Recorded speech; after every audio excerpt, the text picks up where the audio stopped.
Hey guys, it is Melissa and welcome back to my channel. If you're new here, my name is Melissa Ellen and I do true crime videos. Typically we do true crime history, but it's October, so we're doing true Halloween history. And those are the cases we've been covering this month. So far this month, just so you know, I've covered 2 cases. One I just did, and I did that actually with my son. You can check that out. It was a murders that took place on Halloween of 2004 in Napa Valley. And then at the beginning of the month, we did a case on Stephen Damon, which was a little boy who was kidnapped on Halloween in 1954. So make sure you guys check those out. I'll make sure they're linked for you. Today, we are going to talk about a case that literally baffled people. It took years to solve. And it wasn't one of those where it's a specific thing that happened. I mean, it is very specific. But it was mistakes were made that don't seem to be intentionally made or not caring. It just happened. Something seriously was overlooked, and this is why it took so long to be solved. So I'm going to tell you guys the story of what happened to Shauna Howe on right before Halloween. So this happened on October 27th of 1992. She was attending a Halloween party with her Girl Scout troop, and then she was kidnapped. Trigger warning, just because you guys know I don't go too far into things like this, we are talking to child abduction. We are talking to child murder. Not like we're going to get into a lot of details, but there was a sexual assault involved. I don't really know that I'm going to say much more than that, but I do like to let you guys know that that will be covered. If that's too difficult for you, I completely understand. Some of these cases are too hard for me to handle, so I get it. So yeah, that's what we're going to talk about today. I'm going to tell you guys the story of Shauna Howe and what happened to her in 1992 and how they finally caught the killers. Yes, we are doing a solved one. As I told you in my last video, I need some solved, guys. We've got to remember that these cases can be solved. And this is a perfect example of a case where it looked like people were cleared that were not cleared. People were overlooked, just like the case we did a couple days ago, where literally the killer was right there among the friends and just totally looked over. So kind of the same situation. I'm not going to get too far. So let's get right into the video and let me tell you what happened to Shauna Howe.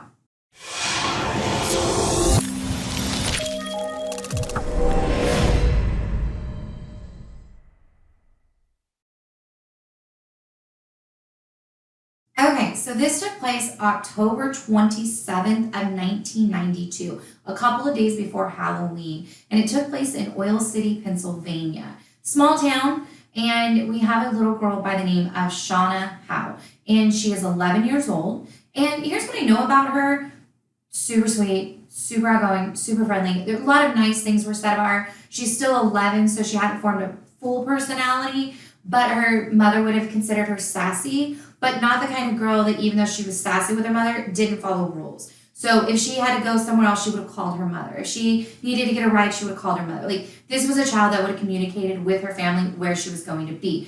In her home, she was living with her mother, her stepfather, whose name is John, and she had 2 siblings, including an older brother who was about 12 or 13 at the time, and a younger sister. Her biological father's name is Robert, and while he wasn't living in the home, and it doesn't seem like Lucy, the mother, and Robert, the biological father, had a good relationship, they did have 4 children together, and at least one of them was living with Robert at the time, and he lived what appeared to be like maybe a town over. So no problems between the children and their father. It appears that mom and dad don't get along, but he is involved in their life. So in the home, mom, stepdad, and the 2 siblings, as well as Shauna. Now, it's right before Halloween, and Shauna apparently loves Halloween. I know a lot of kids love Halloween, but this child apparently loved Halloween. Was excited about the whole aspect of putting a costume together. Now, her family didn't have a lot of money, not like they were dirt poor or anything, but buying Halloween costumes sometimes is really expensive. I just spent $170. And I don't know why, it's just because. And so it's expensive, and I can imagine sometimes you're just like, I don't know if I can do this. And so they encouraged her to put together a costume of her own, which she did. So she was able to go through her clothing and put together a gymnast costume. But this is kind of how I knew that she was the little girl that went a little bit further, because she didn't just put the leotard on or just put the tights on. She had a headband. Like, she was trying her hardest to make this a full costume. And it was a turquoise and black striped leotard. So she's got this costume, she puts it together. October 27th is not Halloween yet, but she's really excited because she gets to wear her costume to school because she's going to a party with her Girl Scout troop after school. So little 11-year-old gets all dressed up. She puts her regular school clothes over the top of it, takes off to school, goes to school, has a great day. Gets out of school, and then she goes with her Girl Scout troop first to a nursing home in the area where she was part of the choir and they performed. Just so we're clear, I heard that it was with her Girl Scout troop. I also heard that she went with her school, whatever it was, or maybe it was with her church. She was involved in a choir and they went to this nursing home to perform. And then afterwards, she's going to be going to the church, which is right there, half a mile from her house. And she's going to go to this church and she's going to have this get together with a Girl Scout troop. Now, it's a Halloween party, but like I think it starts at 6. Like this is over by 7, 7:30, maybe 8 o'clock. It's a very just short little gathering with the kids. They're not partying all night long. And then the children are to head off home. Now, I heard this 2 different ways, so I'll give it to you both ways. I heard that the plan was always that Shauna regularly walked. And so it was normal for her to walk from her home to the church for the Girl Scouts because it was literally just a half mile away. But it was also stated very clearly that Shauna was still afraid of the dark. So common for an 11-year-old child. Still afraid of the dark and wouldn't want to walk. So the way that I believe it happened, and this is the way I heard it the most common, is that Lucy, Shauna's mom, had to work this night. And so she's working the night shift at her work, and she tells Shauna in the morning, hey, I'm going to have somebody pick you up. So they must have had a regular thing of maybe stepdad's going to pick you up, maybe I'm going to call your dad, maybe I'm going to call a friend, but somebody's going to pick you up when you get out of the Girl Scout party and bring you home. And Lucy forgot. It just, something happened. She's got kids, she's got jobs, she's got things going on, and she forgot to arrange for somebody to pick up Shauna. I've also heard that that wasn't it, that it was just totally normal that Shauna was going to walk home, but I don't think that's how it went down. So anyways, Shauna goes to her little party. It gets out around 8 o'clock. Now Shauna exits the building and she's with her friend, and I heard the name a couple different ways, maybe it's Jolie, or it's Joey L. I'm not really sure. We're gonna go with Joey L because that seemed to be the consensus. So Joey L and her are walking out. This is when Shauna realizes she doesn't have a ride home. And so depending on how the story comes, the two of them start walking together because Joey L is walking home. Again, this is 1992. It's absolutely normal. To each their own of what people were doing at the time, but it didn't seem to be a big deal, so they start their walk home. Now again, as I said, I believe her mom was at work because it even mentions that her mom was working in the city right next to them, which is in Franklin. And so at 8 p.m., her mom calls home. She talks to John, the stepdad, and asks, like, hey, how's everything going? He's like, yeah, Shauna's not home yet. It's like 8:30. When does this Girl Scout thing get out? Because she's still not home. And at this point, this is when Lucy realizes, oh my God, I did not set her up a ride home. Oh no, oh no. And he's like, okay, well, I'm just going to chill. It's not a big deal. She's right down the street. I'll wait a couple minutes. If she's not home, I'll go out and look for her. And then he goes out and goes to look for her, goes down all the main street that she would have walked, checks the alleys, checked everything else. I also heard that the mom was actually at home and mom went out and looked for her, and John started calling the local hospitals checking. It doesn't matter. It doesn't. I know. I like to get facts straight, but they were literally immediately looking for her and knew that something wasn't right because she would have called. So mom ends up calling the biological father and is like, is she with you? Like, do you have her? What's going on? And he's like, no, not at all. When officers get there, they send officers over to dad's house to check because she is like, no, go check. Mom ends up calling Joey L. Talks to Joey L on the phone, and Joey L's like, yeah, she didn't have a ride, so we walked. And Joey L explains that when they got to the corner, I'm not sure which corner, it could have been the corner of Reed and 21st, but I think this is the corner where she gets abducted from, so I don't think this is the corner where. But Joey ends up explaining that as they were walking, they get to this point where one of them needs to go straight and one of them needs to turn. And they're going to have to finish their walk by themselves. And that Shauna was scared of the dark and did not want to walk alone. And so she asked Joey, like, hey, can you walk with me? And Joey's like, no, why don't you walk with me? And then my mom will take you home. Or you can call your mom from my house. Like, we'll just deal with it that way.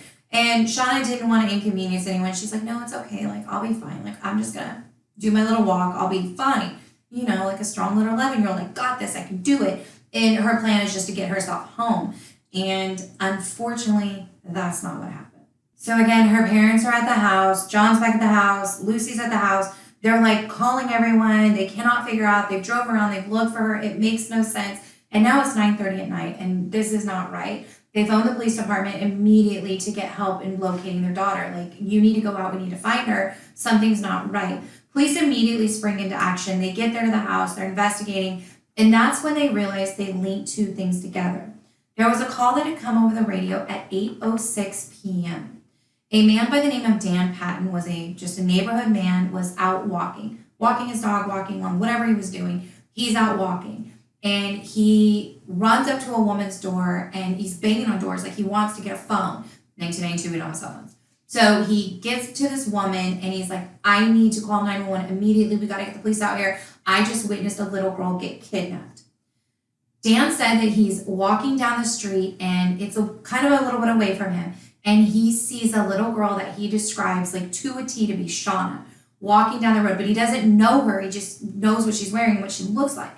Describes the little girl, and he says that across the street, very specifically, he saw a tall, thin man smoking with a hat walking the opposite direction. He then sees this man cross the street and go up to the little girl and approach her. He seems to talk to her for a second and then scoops her up and runs off with her around the corner. This man, Dan, immediately takes off and starts running. He just starts running down there. He's trying to get to the intersection. As he's approaching, he hears a scream from the little girl. He gets up there and he's running, and he gets around the corner. And at that moment, all he sees is a red car, a small red car taking off, and they're gone. That's it. But he knows, like based on the fact that when he got to the intersection and when he gets up there and they're gone, he's like, they left in that car. Like they had to have, that little girl was in that car. Something's not right. So he calls it in, but police have no reports of a missing child. So they're trying to figure out, like, maybe this was a defiant child and it was actually their parent. Maybe, who knows what it is. Maybe it was prank, maybe it was friends, but they're kind of trying to figure out what's going on. And then once they get the report of Shauna being missing, they're putting two and two together, and this is absolutely, Shauna has been abducted. So immediately within the investigation, they know that she's been abducted. And they start a massive, massive search to try to find her, including setting up roadblocks, including contacting all of the neighboring cities, I think within 100 miles. So some of the things that don't normally happen in investigations that are so frustrating to us, and we always go, why did they do this? They did. They put up roadblocks. They started interviewing. They started getting involved in everything that was going on in the town. They really had the best intentions in this investigation. And we don't find out until years later the clues that they just missed along the way, or just lack of information they forgot to gather. So now the entire family is out searching. Lucy, for the most part, is stuck at home. In the 90s, this was very known that there would be a call in for a ransom request. So she's pretty much stuck at home in her living room on phone duty, and the rest of her family's out searching. There's a lot of interviews, and I'll link what I can of the documentary down below. And she talks about how hard that was, not being able to go out there and search it. That's what I can only imagine. That would be my worst nightmare, is being stuck at home. Thank goodness for cell phones, because I don't think I'd be able to not leave my house. I'd want to go everywhere. Her uncle led a lot of the searches, which did lead, by the way, I'm just going to say it now so we don't even go there in our thoughts. Her uncle got targeted a lot because he helped lead to some findings, and people felt that maybe he was involved. They checked him. Police immediately did DNA tests, and let me tell you why. On the 29th, so 2 days after she disappeared, one of the searches that were being led were out there, and they headed out to a place called Calder's Hole. And I think I'm saying that right, either Calder's Hole. And it's described as one of these areas that it's a local thing that you would know that it's there. Like if you're just driving through town, you wouldn't know about it, but if you're local, you know about it. It's kind of a spot where everyone will go fishing, hunting at night. This is where the kids party at, or so you've got alcohol happening out there. So it kind of changes depending, but it's like a local gathering spot, but it's not like on the map as something where people normally travel to, but everyone else knows about it.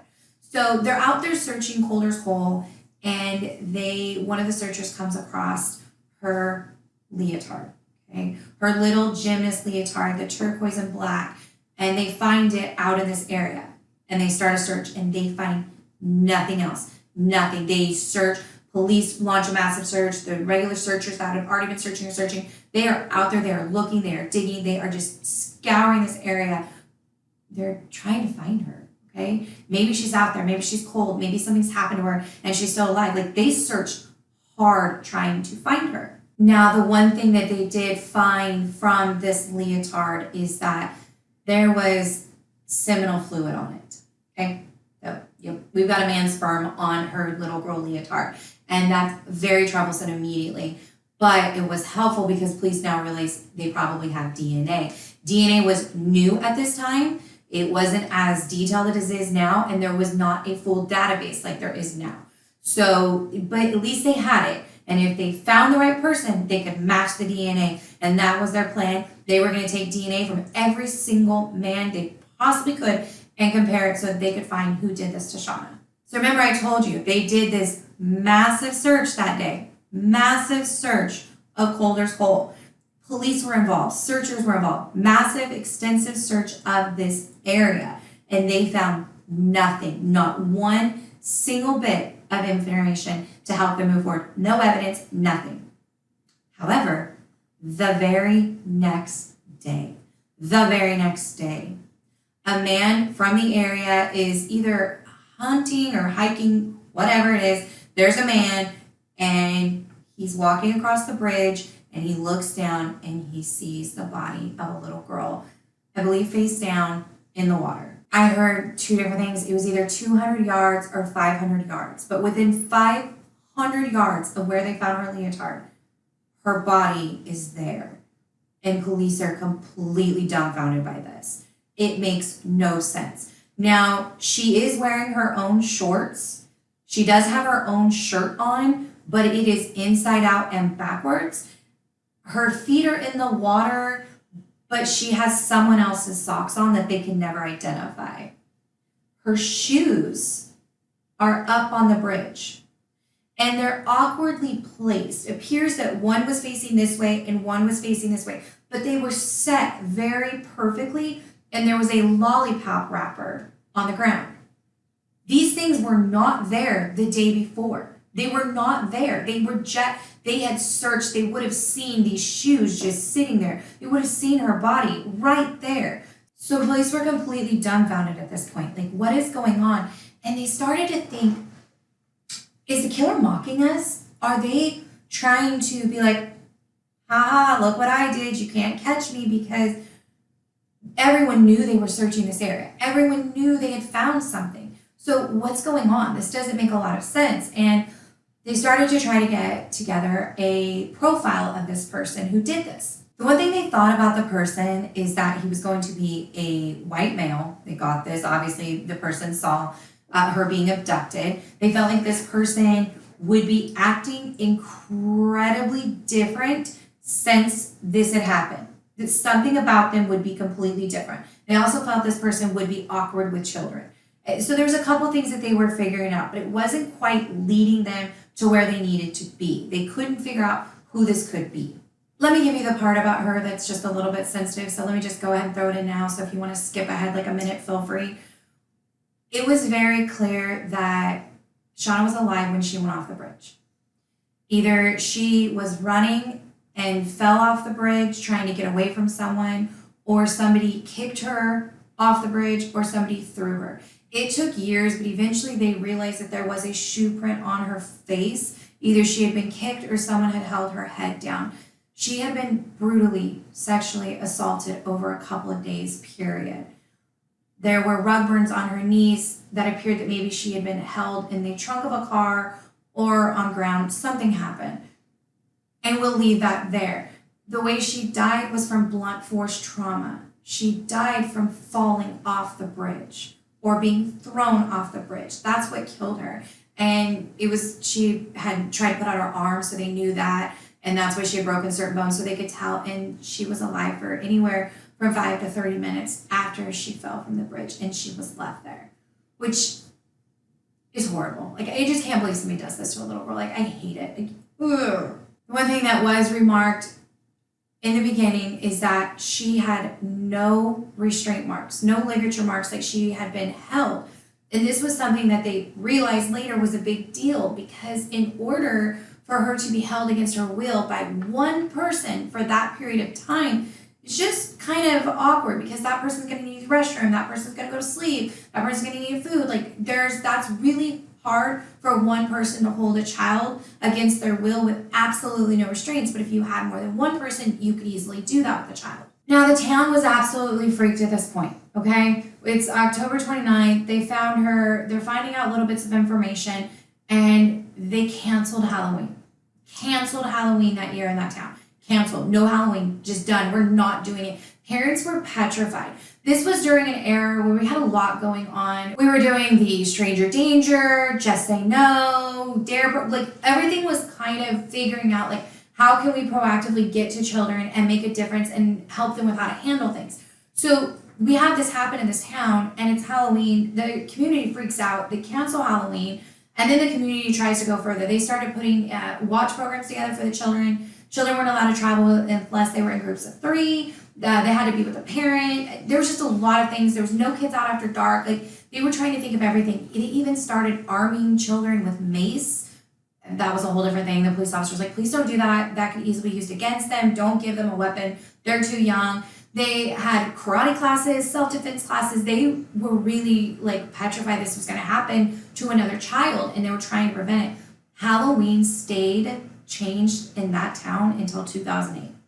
I'll tell you guys about how they got that reversed eventually. But yeah, this affected this community for a very long time. Halloween was canceled in their area. They just couldn't fathom sending their children out there and risking that happen to Shauna again.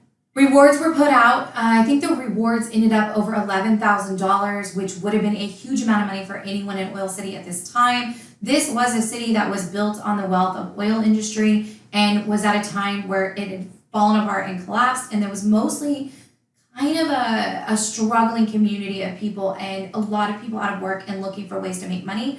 And so they really tried to incentivize with money to get people to come forward. Now, they did do DNA testing, okay? They did it. This was a time when they had a full DNA profile of the male who left his seminal fluid on the leotard. And so they knew that if they could just find this person, they would be able to catch them. So they started doing DNA tests. They immediately did. Her stepfather and her father immediately ruled them out. Her little brother, a 12-year-old, he agreed to it, and they did a DNA test just to make sure he wasn't involved. The man, Dan Patton, who had reported, they did a DNA test on him. They started covering everyone. We're talking Girl Scouts, the kids in her class, their fathers, their brothers. They were not holding back. They were DNA testing every single person they could think of. Her uncle, who had been involved in setting up the searches, the man who found her body, the man who found the leotard. They did not hold back on doing these DNA testing. So, because when you realize where they really jacked up and how blatantly obvious it was, it's really disappointing coming from a police department that was trying so hard. They implemented even a policy that it didn't matter what you were there for. If you were at the police station and you were a male, you got questioned about what happened to Shauna to see if you were involved, and most likely got your DNA taken. So they really were trying to do everything they could to rule out every single person. So at this point, the FBI gets involved, and the FBI is trying to help build a profile. Again, we're talking a male. We are talking he's probably had a big life change. Maybe he got involved in drugs. Maybe he moved. Maybe he went away. And people started calling in tips. So the first one was a man by the name of Michael, who they felt was extremely odd. And when the police went to look for him, Michael had left town the day after the murder of Shauna. So that was extremely sus. I said sus.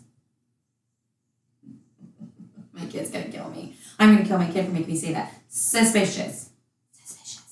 Okay, so they're like, okay, they try to track him down, they can't find him. So that one always left kind of wondering, like, could it have been him? He didn't fit some of the characteristics. There were some things that didn't quite fit, but completely suspicious that he left town and nobody could find him. Like, he just got on a bus and it was gone. Then another man got brought up, and his name is Ted Walker. So Ted worked at a pizza parlor and had a son that had played with Shauna before. So he works at the pizza parlor, and the girls there said he was weird. Shauna's friends said that he was weird, like just always chatty with them, would always want to ask them for hugs, which nowadays, you just don't do that. So that was always weird, and the girls would always kind of run away from him and be like, ew, he's weird. And so they were kind of looking at him. Coincidentally, he's tall, he's thin, he smokes, and he does own a red car. Now, he wasn't driving the red car at the time anymore, though. So when police went to interview him, the red car was just a project car that he was working on, and it wasn't even running at the time. But police did do a DNA test on Ted as well, and it came back not a match. Now, in 1995, a new detective came onto the case, and this was Detective Richard Graham. And he brought in Robert Ressler. So depending on how into true crime you are, you probably watch Mindhunter. You probably know the whole backstory of Mindhunter and the formation of the behavioral science unit and profiling victims and serial killers and kind of figuring out their links and everything. This was kind of the beginnings of that. So Robert comes in and immediately says 2 or more. This is when in 1995 it's like, nope, there were at least 2 people. And they're like, no, we've been looking for 1. The witness always like, yeah, no, it was 2 or more, because there's no way that 1 man restrained her alone. It's 2 or more. Like, I'm just telling you, that's what it is. And that's when they're like, oh, let's rethink what we've been looking at this case. And there were 2 men that came immediately onto the radar. And they are the O'Brien brothers. They are Timothy and James, often called Tim and Jim. So these lovely individuals had been basically wreaking havoc all over the city. Everybody knew who they were. They were troublemakers. They were a problem. They were also responsible, accused, alleged, whatever you want to say, for sexual assaults against women and children. So they had a history. They had a path. They were not good people. They were just somebody you totally needed to look at that would be responsible, especially if it's 2 or more, right? So they immediately are looking at them. Now, in 1995, Jim is now in jail. He had actually grabbed a woman outside of a bar. They had been in the bar. He followed her out, grabbed her, and tried to throw her into the trunk of his car. When she fought back, she went to the ground. He threw her down and hit her head on the concrete. I believe he did it on purpose, trying to subdue her, but it actually knocked her unconscious. Realizing that he wasn't going to be able to load her into the car very quickly, he leaves her. She identifies him. That's the man, that's who did it, go get him. Like, that man tried to kidnap me. So he ends up and he's in jail for this. Now, the thing about them, though, is that neither one of them at all fits the description whatsoever of the person who could have taken them. He's not. Neither one of them are described as tall and thin. They're actually both kind of husky men. They don't fit the description. They didn't have a red car, and they're trying to figure out, like, how would it have been them? Because they do believe the witness's account of her being kidnapped. They felt he was completely credible, completely detailed, and really, really knew what he was talking about. And neither one of them fit this description of the man that took Shauna that night. On top of that, when police were interviewing them, they stated that they had actually been in jail at the time of when she was taken. And so a police officer remembered them being arrested, and it couldn't be them. They were in jail. So they were excluded. They didn't get their DNA because they're like, well, it can't be them, and they just released them and considered them not to be involved with what happened with Shauna. On the exact 5-year anniversary of the disappearance of Shauna and her murder, October 27th of 1997, a 4-year-old little girl is taken from her front yard in Oil City. The amount of panic that happened within this town. Now, I'm not sure who the witness is. I don't know if it was a brother or a sister. Somebody was able to explain that she was taken by a man dressed in all black and dragged into the woods.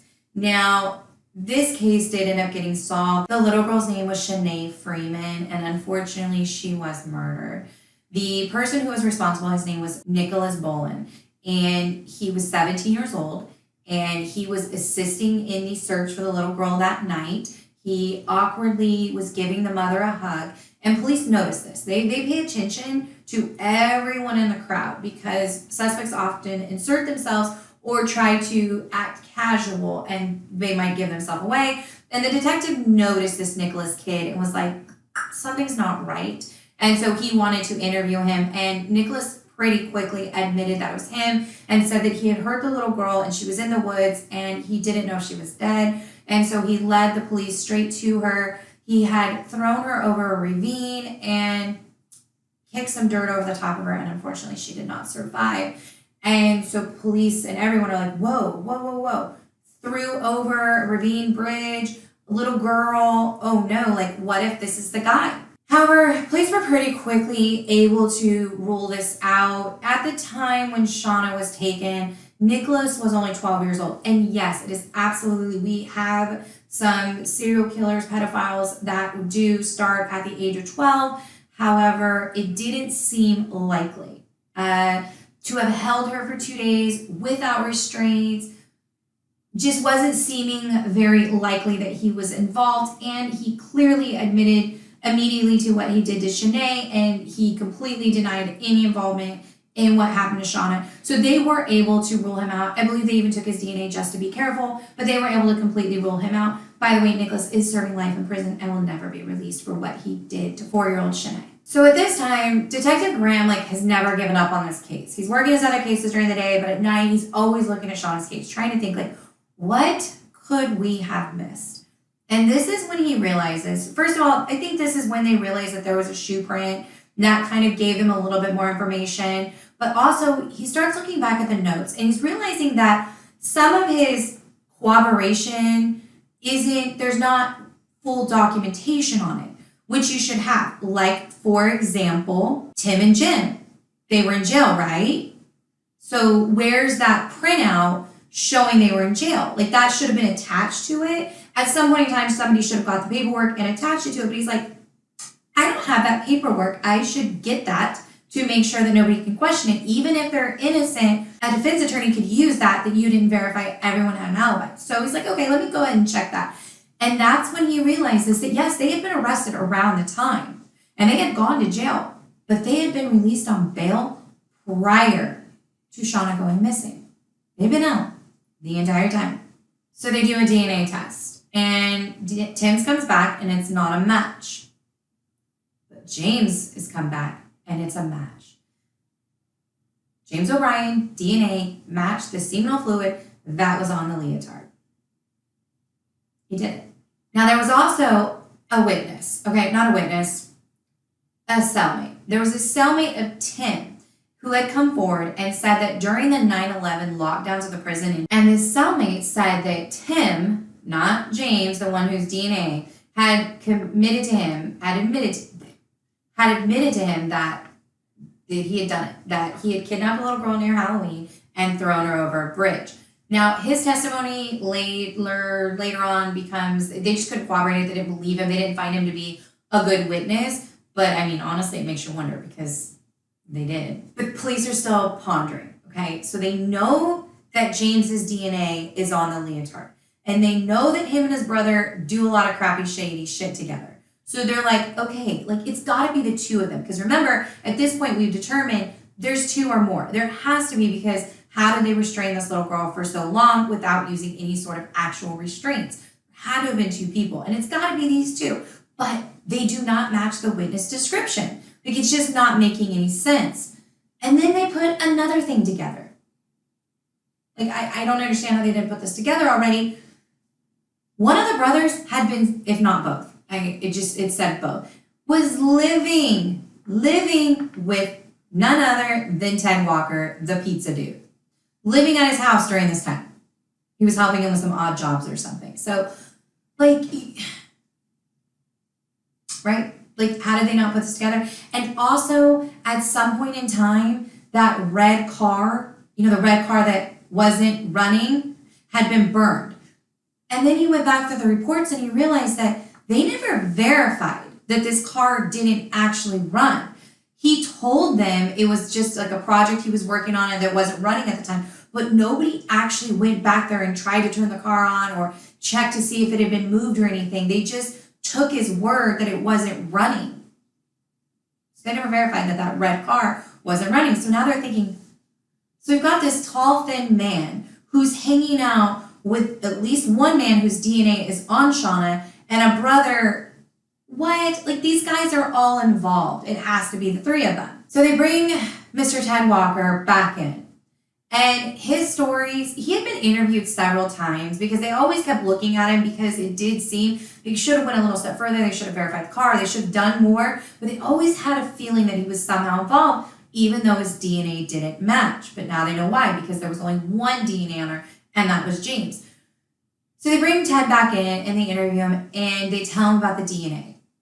And the fact that they know that he had been staying with him. And that's when he says, okay, fine.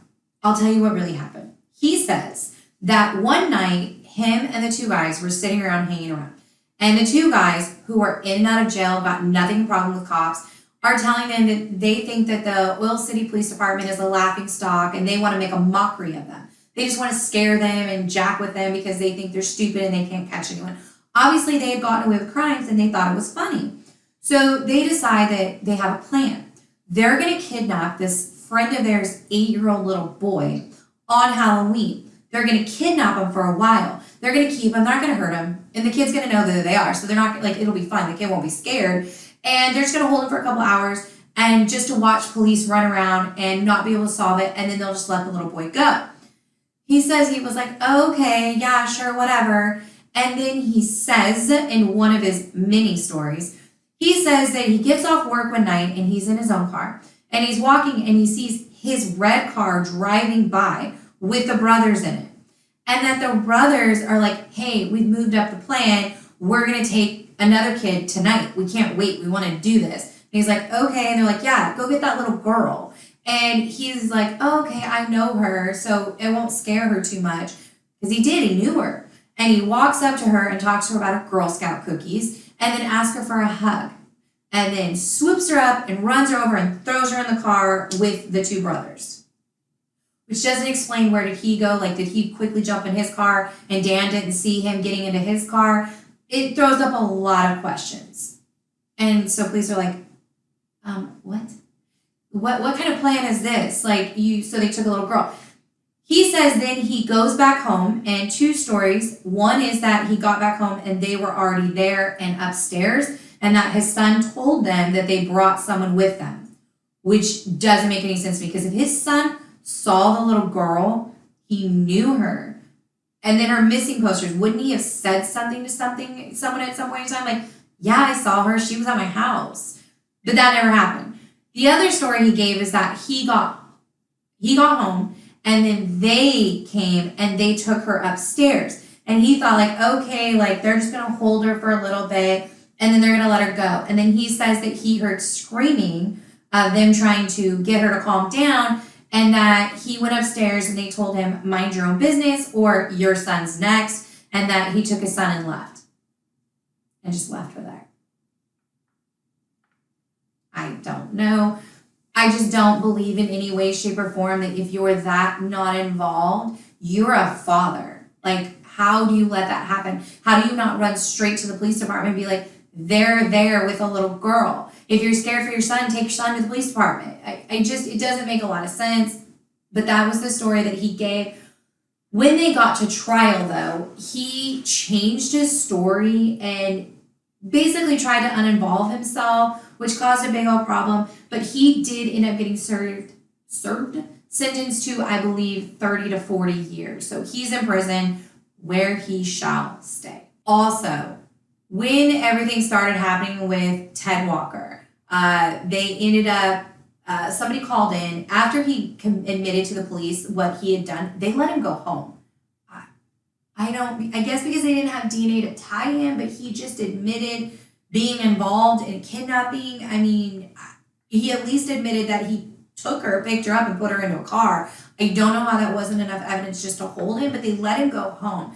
And a neighbor called in and said that there's something burning in their backyard, and he was burning a mattress. And then they do a full search of his house, and that ended up on the news with a picture of Ted Walker. When that picture came up, Dan, the original witness, called the police department meeting and was like, look, I'm like 90% sure that's him. That's the man I saw 10 years ago. That's right, we're in 2005. This was 10 years later that it took them for this to happen. This entire time, this city is just worried. Halloween has been canceled the entire time. Children were not allowed to trick or treat after dark. They were only allowed to trick or treat for 2 hours during the afternoon in daylight of Halloween, and that was it. There was no Halloween activities. Halloween was canceled in the city, which I don't blame them, but for all the other kids, like, they don't understand why their friends in other cities are going trick-or-treating and they can't. But they kept it. That was a commitment that the city council had made, that they would not reinstate Halloween until they found who did this to Shauna, because they wanted to protect the community. They always felt, no matter what, that it was someone local. someone local, based on the fact that they had her for a couple of days. They had her in this area, and they went to Coulter's Hole to drop her leotard off, and then to Coulter's Hole back to drop her, which means they were following the search. Like, there's just too much. And the way that they did this made it seem like they were trying to make the police fearful by like, haha.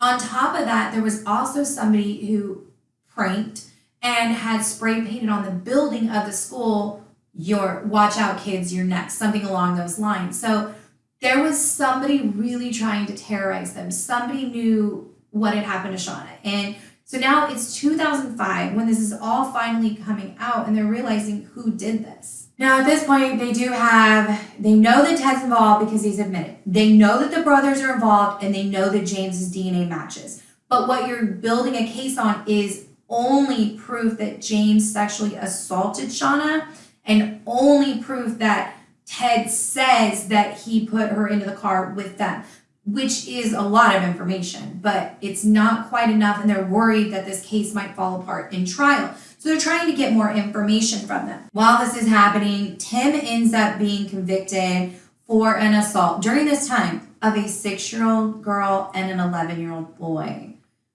He was labeled as a violent offender, and the very next day, him and his brother were charged for the case of Shauna. They ended up trying Tim and James together and Ted separately because Ted took a plea deal and he agreed to testify against the two brothers. And that's how they were able to proceed to trial. Because of the size of the town and everything that was going on, they did move the trial to another city. Once they were there, Tim and James' attorney obviously tried to use a defense strategy saying that it was all Ted. Ted did everything, which obviously didn't work because your DNA is on this child.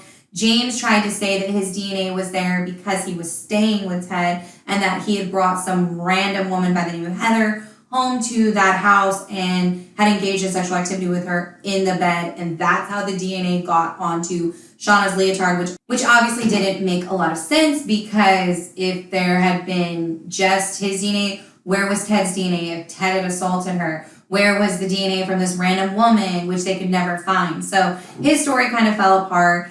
They ended up getting consecutive sentences. They are never getting out of prison, ever. They are horrible, despicable human beings. They will never get out, as they should not. They are proven to be violent predators who will physically harm women and children without any fault. Like, they just will. And that's just as scary. And I'm really, really happy that they are put away for life for this. Now, Tim and Jim, starting to mess up the name. Tim and Jim were actually, what they got was second-degree murder, kidnapping, and everything, and it all went consecutive, so they had a long sentence. They're not getting out. Ted, however, felt that their sentence wasn't that harsh, so for some reason he thought that now he could get off, and he tried to withdraw his plea deal, which was rejected, which is now why he's serving 20 to 40 years in prison. There are several interviews with Shauna's mother, Lucy. The one thing for her is the only way that she has been able to get through this is by appreciating the fact that at least her daughter is not in any pain and that they can no longer harm her and that she does have answers to where her child is. And that is about the only thing that gets her through it. This time of year, Halloween is very difficult for her. There in the interview, the documentary that she did, they drive around the area at night where she was taken from and, brings back a lot of memories for her. She remembers that morning the next morning waking up and just seeing hundreds of people out in her front yard, and they were all there to help try and find her daughter. Just knowing what had happened, it was always very difficult for her. Now, I mentioned that Halloween had been canceled.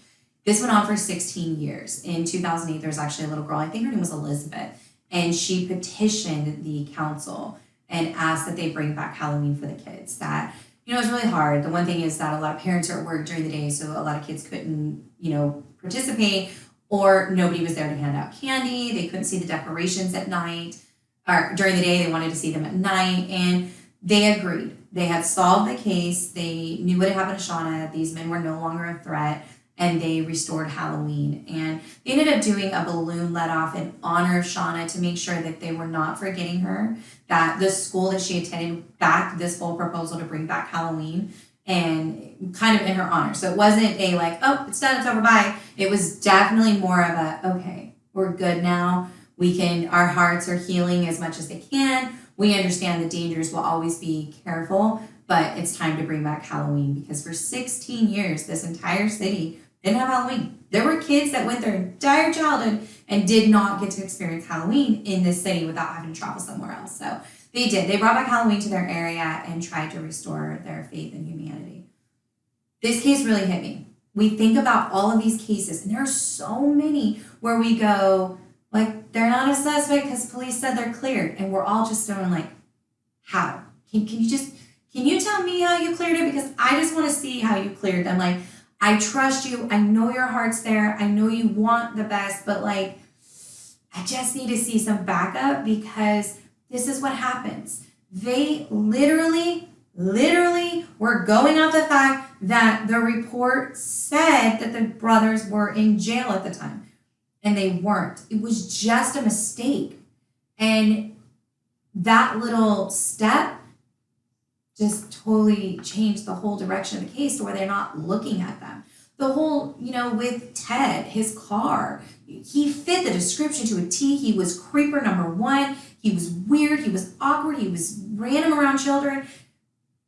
You didn't check the car just a little bit more. You didn't find out who was living in his home. How did that not come together to know that those two men had been in his home? They were friends, and these are all your number one suspects. So just this little bit, and it wasn't for, in this situation, from what I can see, it does not appear that this is a police department that was overwhelmed and didn't care, or thought it was something else, so they really didn't care and didn't want to get involved. This definitely was more of a case of they just messed up and missed something. And once it was verified, they were able to figure it out. So I'm telling you, that's crazy. All right. So that is the case I have for you guys that happened in Oil City, Pennsylvania in 1992 with the disappearance of Shauna Howe. Thankfully, it was solved. It took time, like a lot of these cases do. It took time, but eventually they were caught, they were arrested, and now they will spend the rest of their life in prison. And Shauna's family at least knows that she's now safe and where she is. So that's what I have for you guys. Thank you guys so much for being with me. I hope you guys love this video. Thank you so much for being with me. Make sure you drop down your questions below. If you guys know anything more about this case, I'd love to know what you guys think. What are your findings? Do you know anything similar to this? Have you ever been to this area? Did you know that there was a whole city that had Halloween completely canceled for 16 years? I'm curious to know what you guys know. So thank you so much for being here. And I say this at the end of every one of my videos. Hug your babies and hug your loves. Life is precious. Enjoy every minute of every day. Don't take anything for granted. I love you, and I'll see you in my next video. Bye.